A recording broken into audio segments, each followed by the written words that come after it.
whole process of lesson planning was quite overwhelming, I admit, but I was also impressed that I was able to do it. For me, I would rate it, I would say I was in the middle. Um, I would also say that I met the expectations in making an effective and detailed lesson plan. I didn't do a lot of revisions to my lesson plan because it worked well with my two classes. Although the bingo song didn't really work out with the other class, maybe because they were already tired since I had to do it during the last period. My other class, on the other hand, they loved it very much. They were even asking me to do it again, but unfortunately, I had to go to the next step or move on to the next step. But if I were to do the same class again, I would still let them sing the bingo song. It's very engaging, and as what Sarah wrote on the comment, it also meets the needs of auditory learners. Honestly, at first, I was so scared to do the lesson plan. I have been teaching for more than 9 years now, but I never had to prepare a lesson plan as thorough as what we've done in this module. But after collaborating with our cohort in Teach Now and my colleagues at school, it made it a lot easier for me to develop an effective lesson plan. Thinking about my students' needs also helped me a lot. I always think about each individual student I have.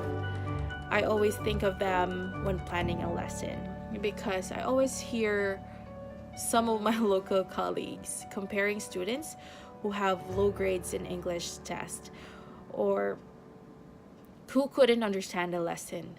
They always tag these children as lazy or you're not smart or your parents are not helping you out at home. And now I wonder, what have we done to help these kids? You know, like rather than like talking negative about these kids, have we asked ourselves, like, have we done something wrong?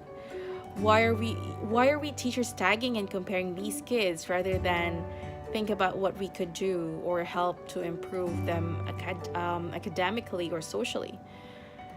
For me, it's how effectively you deliver a lesson to individual student that you have in your class. And to do that, you need to have a plan that is systematic and your goals should be clear and achievable. Since my students are mostly active, activities should be weighed first. I make sure that I don't disturb other classes because they tend to get excited. They tend to be rowdy at times.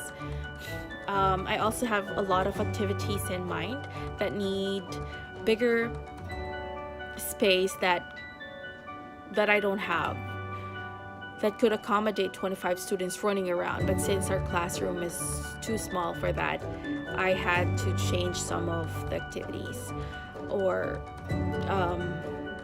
I need to be flexible enough to think about other activities to give them.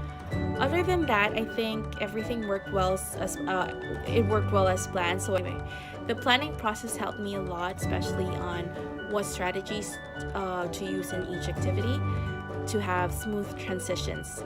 And also, every time I write specific detail, I always stop and I think about a specific student.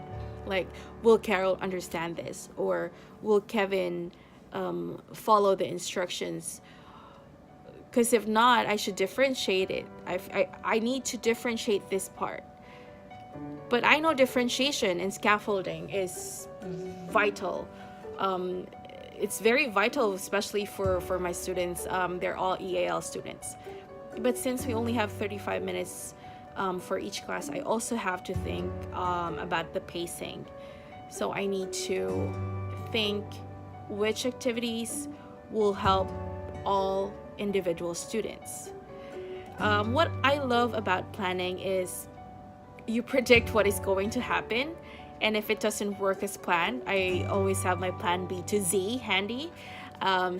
Since you're ready there, since you already planned and you're ready, I should always have all the activities handy in each class.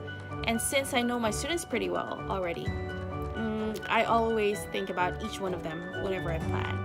It also helps me to consider which skills or values I need my students to learn or improve on.